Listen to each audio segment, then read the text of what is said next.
নমস্কাৰ প্ৰিয় বন্ধু বান্ধৱীসকল আপোনালোক সকলোকে স্বাগতম জনাইছোঁ আমাৰ YouTube channel Assam ডেইলিলৈ।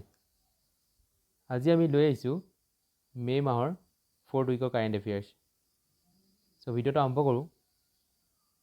The first question is which state launch মুখ্যমন্ত্ৰী বাৎসল্য যোজনা? কোনখন ৰাজ্যই মুখ্যমন্ত্ৰী বাৎসল্য যোজনা আৰম্ভ কৰিছিল? And the correct answer is Uttarakhand. Under this scheme, the government will bear the responsibility of children who lost their parents due to the COVID-19 pandemic. এই আঁচনিৰ অধীনত চৰকাৰে COVID-19 মহামাৰীৰ ফলত পিতৃ মাতৃক হেৰুওৱা শিশুসকলৰ দায়িত্ব বহন কৰিব। The next question is, who has been appointed as the new CBI director? CBI নতুন সঞ্চালক হিচাপে কাক নিযুক্তি কৰা হৈছে? And the correct answer is Subodh Kumar Jaiswal. The next question is which team one the 2020-21 লা লিগা title?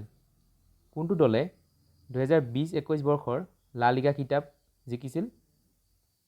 And the correct answer is Atletico Madrid. Atletico Madrid won La Liga after securing the 2-1 victory over Real Valladolid. Real ভেলাডলিডৰ বিৰুদ্ধে 2-1 গ'লৰ ব্যৱধানত বিজয়ৰ পিছত Atletico মাদ্ৰিদে লা Liga খিতাপ অৰ্জন কৰে। Atletico Madrid won La Liga for the 11th time আৰু এথলেটিকো মাদ্ৰিদে একাদশবাৰৰ বাবে লা লিগা খিতাপ অৰ্জন কৰিছে। The next question is Assam chief minister Himanta Biswa Sarma has been elected as the member of the Council of which World Sports Federation? অসমৰ মুখ্যমন্ত্ৰী হিমন্ত বিশ্ব শৰ্মা কোন বিশ্ব ক্ৰীড়া ফেডাৰেশ্যন পৰিষদৰ সদস্য হিচাপে নিৰ্বাচিত হৈছে? And the correct answer is Badminton World Federation. The Badminton Association of India president Himanta Biswa Sarma has been elected as the member of the Badminton World Federation Council for the period 2021 to 2025.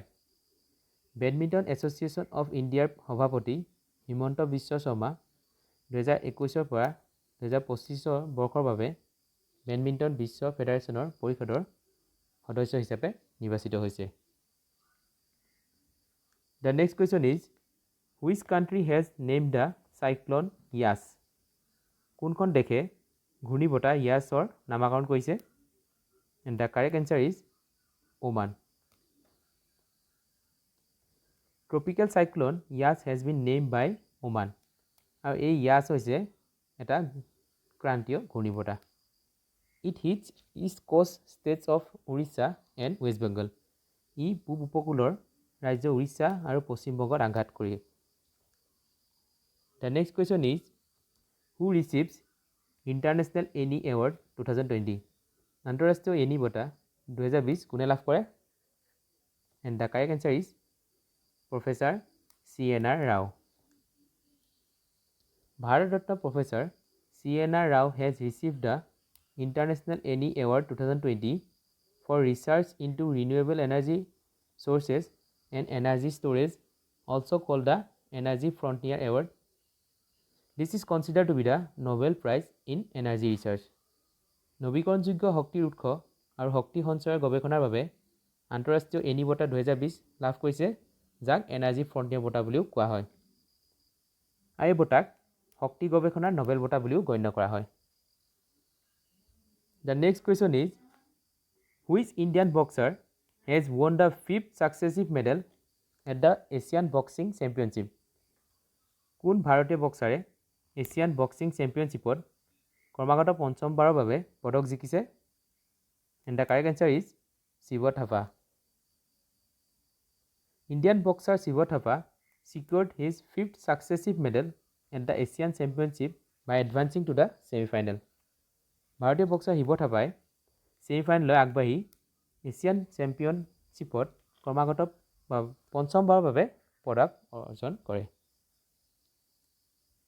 The next question is which space agency has announced to send its first mobile robot name viper. কোন মহাকাশ সংস্থাই viper নামৰ প্ৰথমটো mobile robot প্ৰেৰণ কৰাৰ কথা ঘোষণা কৰিছে? And the correct answer is NASA. আৰু ভাইপাৰ ফুল ফৰ্মটো হৈছে ভলেটাইলছ investigating polar exploration rover. The next question is recently which organization design the COVID-19 antibody detection kit Dipcovan. শেহতীয়াকৈ কোনটো সংগঠনে COVID-19 এণ্টিবডি চিনাক্তকৰণ কিট ডিপ কোভিন ডিজাইন কৰিছে? The correct answer is DRDO.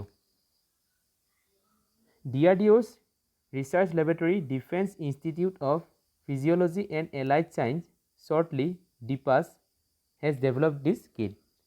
DRDOৰ গৱেষণাগাৰ defence institute of physiology and allied চায়েন্সে এই কিটটো বিকশিত কৰিছে। The next question is when is world thyroid day is celebrated. বিশ্ব থাইৰইড দিৱস কোন তাৰিখে পালন কৰা হয়? দ্য কাৰেক্ট এনচাৰ ইজ 25 মে'।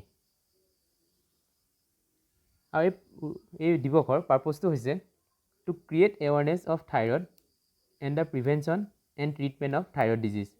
ইয়াৰ উদ্দেশ্য হৈছে থাইৰইডৰ বিষয়ে সজাগতা সৃষ্টি কৰা আৰু থাইৰইড ৰোগ প্ৰতিৰোধ আৰু চিকিৎসা কৰা। The next question is which has launch young warrior movement to combat COVID-19।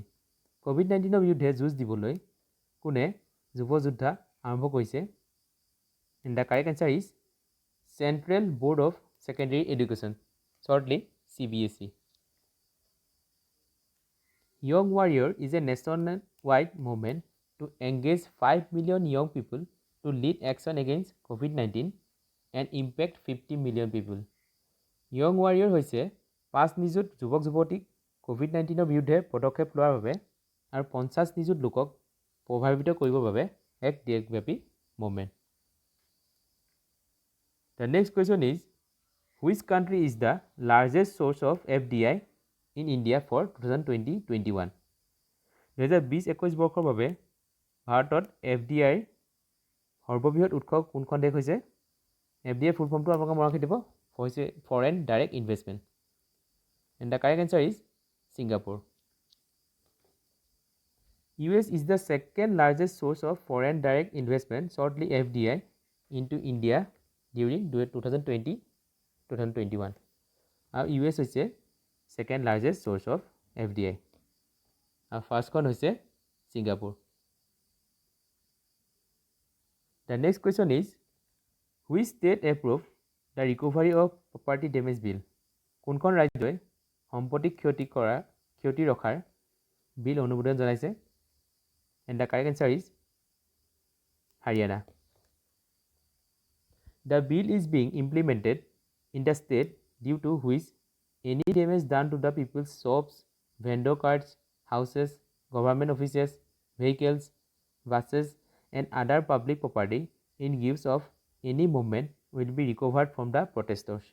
বিধেয়কখন ৰাজ্যখনক কাৰ্যকৰী কৰা হৈছে যাৰ ফলত যিকোনো আন্দোলনৰ ছদ্মবেশত মানুহৰ দোকান, বিক্ৰেতা, গাড়ী, ঘৰ, চৰকাৰী কাৰ্যালয়, বাহন, বাছ আৰু অন্যান্য ৰাজহুৱা সম্পত্তিৰ যিকোনো ক্ষতি প্ৰতিবাদকাৰীৰ পৰা উদ্ধাৰ কৰা হ'ব। The next question is which company won the Asia Pacific Stevie Award 2021? কোনটো কোম্পানীয়ে এছিয়া পেচিফিক ষ্টিভি বঁটা 2021 জিকিছে? And the correct answer is TCS, অৰ্থাৎ Tata consultancy services. Tata Consultancy Services has won 6 Stevies, 5 gold and 1 silver at the 2021 Asia Pacific Stevie Awards. These awards recognize TCS' success in driving innovation in finance, human resources, and technology, igniting organization-wide information, and quickly addressing the requirements of operating during COVID-19. Tata Consultancy Services 2021 Asia Pacific Stevie এৱাৰ্ডত 6টা তাৰে 5টা সোণ আৰু এটা ৰূপ জিকিছে। এই বঁটাবোৰে বিত্ত, মানৱ সম্পদ আৰু প্ৰযুক্তিৰ ক্ষেত্ৰত উদ্ভাৱন তৈয়াৰ কৰা সংগঠন, পৰিৱৰ্তন প্ৰজ্বলিত কৰা আৰু COVID-19 সময়ত কাৰ্যকৰী কৰাৰ প্ৰয়োজনীয়তাবোৰ দ্ৰুততাৰে সমাধান কৰাত TCSৰ সফলতাক স্বীকৃতি দিয়া হৈছে। The next question is, who has been become India's first women flight test engineer? ভাৰতৰ প্ৰথম মহিলা বিমান পৰীক্ষা অভিযন্তা কোন হৈছে? The correct answer is Asistra V. Oleti. আজিলৈ ভিডিঅ'টো ইমানতে সমাপ্ত হ'ল। ধন্যবাদ।